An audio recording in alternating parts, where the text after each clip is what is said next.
Le 11 novembre 1942, l'armée allemande envahissait le sud de la France et plongeait le pays dans une nuit de plus en plus hostile.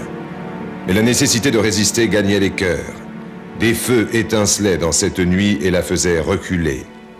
Malheureusement, la reconquête s'accomplissait au prix d'horribles souffrances, dont la prison Montluc reste un des plus sinistres symboles. Plusieurs milliers de résistants, tels Fernand Belot, François Boursier, Victor Roux, y vécurent dans les affres d'une attente sans issue. Henri Ours se souvient du souci de son père pendant l'occupation de pouvoir écouter une radio libre. Quand il a été démobilisé en juillet, je ne me rappelle plus quel jour de juillet, il est allé acheter un poste de TSF, on ne disait pas radio à cette époque, un poste de TSF un peu puissant, et il m'expliquait, tu comprends, la France est occupée, ce sont les informations allemandes que nous aurons, il nous faut pouvoir écouter l'étranger. Pour beaucoup de Français, la résistance à l'ennemi commençait par la recherche d'informations objectives et par le courage de circuler malgré les interdits et les contrôles de l'occupant aidés parfois par la police nationale. Un véritable combat de la lumière contre les ténèbres se déroulait au quotidien. Certains s'y engageaient plus résolument. Acteurs de ce drame, ils y risquaient leur vie. Des coffres gardent avec piété des objets qui furent des compagnons privilégiés de ces témoins de la lumière. Visitons-les, ils nous parlent d'eux.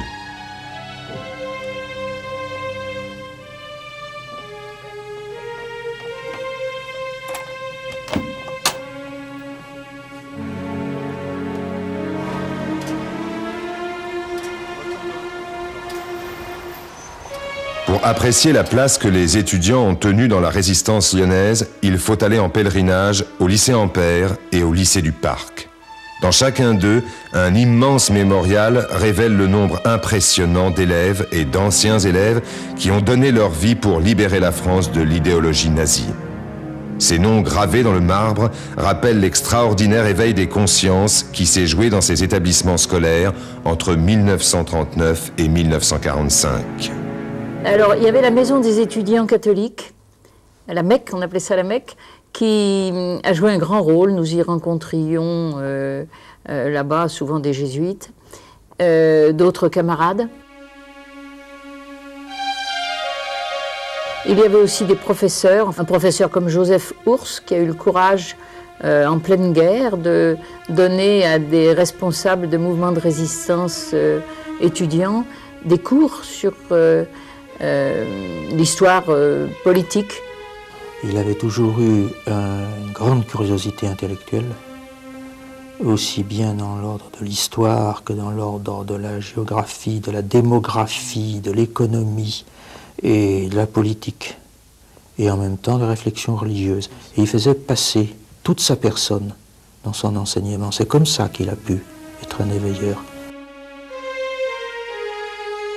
Celui qui est le plus connu et qui l'a le plus influencé est certainement Gilbert Dru, qui a été son élève en Cagne, et ils se sont beaucoup vus, et ils ont beaucoup parlé entre eux des projets de Dru sur la place que pouvaient tenir les catholiques dans la vie politique après la libération qu'on préparait.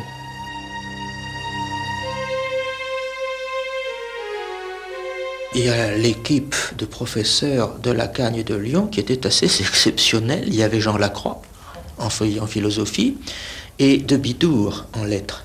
Un éveilleur extraordinaire. Dirigée par le père Chêne et ses adjoints Lucien Fraisse puis Ferdinand Desmurs, la conférence Ampère réunissait des lycéens de l'enseignement public. Elle leur proposait, à travers des activités culturelles et religieuses, une formation intellectuelle et morale. Sur 200 participants à la conférence Ampère, 54 sont morts au combat, dans la résistance ou en déportation.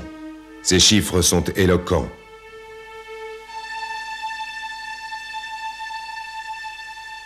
Dans l'enseignement catholique, comme au collège Saint-Joseph, devenu lycée Saint-Marc, des professeurs et des aumôniers s'efforçaient d'initier les jeunes à discerner parmi les opinions qui avaient cours à l'époque. Ils les préparaient à prendre des responsabilités, mais en tenant compte de leur âge et en respectant leur liberté. ne savez pas ce qui se passait dans les tranchées? L'arrière n'est plus qu'un champ de ruines. Pour les chrétiens engagés dans la résistance, la presse était une arme essentielle, car leur combat se voulait avant tout spirituel. Il s'agissait de dénoncer la perversité du national-socialisme et de diffuser la vérité. Et cette vérité, disait Roger Radisson, s'appelle toujours de son nom propre, le Christ. Roger Radisson crée Position quand il comprit que le pétinisme menait à la catastrophe. L'objectif visait à entretenir une pensée chrétienne et patriotique. Hebdomadaire public, interdit de vente en kiosque, Position était de la résistance à visage découvert. C'est en créant et dirigeant les cahiers du témoignage chrétien que le père Chaillet fit de la presse, grâce aux diffuseurs du TC, une arme puissante contre les nazis.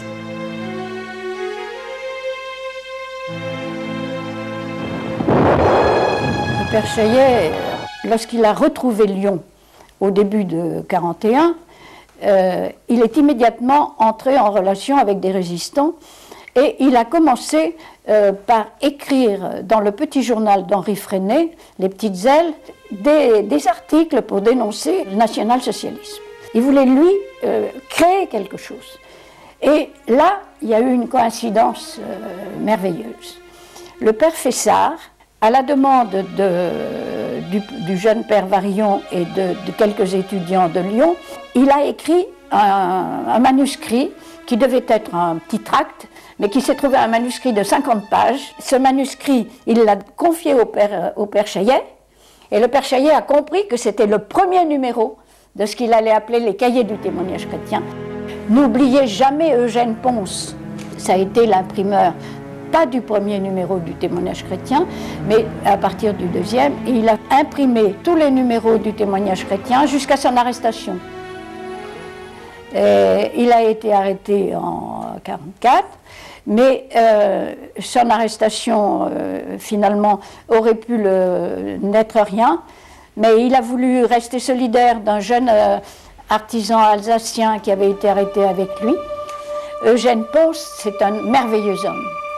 Je suis entré à l'imprimerie, je me rappelle bien, avril-mai 1942, c'est là où Ponce m'a appris le métier. Et j'ai aimé ce métier. À ce moment-là, je dois dire, lui, il était père de famille, il avait une affaire et tout, j'admirais le risque qu'il prenait. Mais nous, à 20 ans, on n'avait rien à perdre. Et moi, je dois dire qu'en sentant, en ayant éprouvé ce que pouvait être le nazisme, la barbarie nazie, cette perversion énorme de la conscience, vraiment, je peux dire que j'avais fait le sacrifice de ma vie. C'était un combat à la vie et à la mort. Comment j'ai été engagé dans le témoignage chrétien, c'est assez simple et je n'ai pas eu beaucoup de mérite. C'est à cause de mon père. On peut penser, on peut se demander si ce qui est le plus important dans cet engagement, c'est le sentiment patriotique ou bien le sentiment religieux. Et pour ma part, je pense que c'est plutôt le sentiment religieux.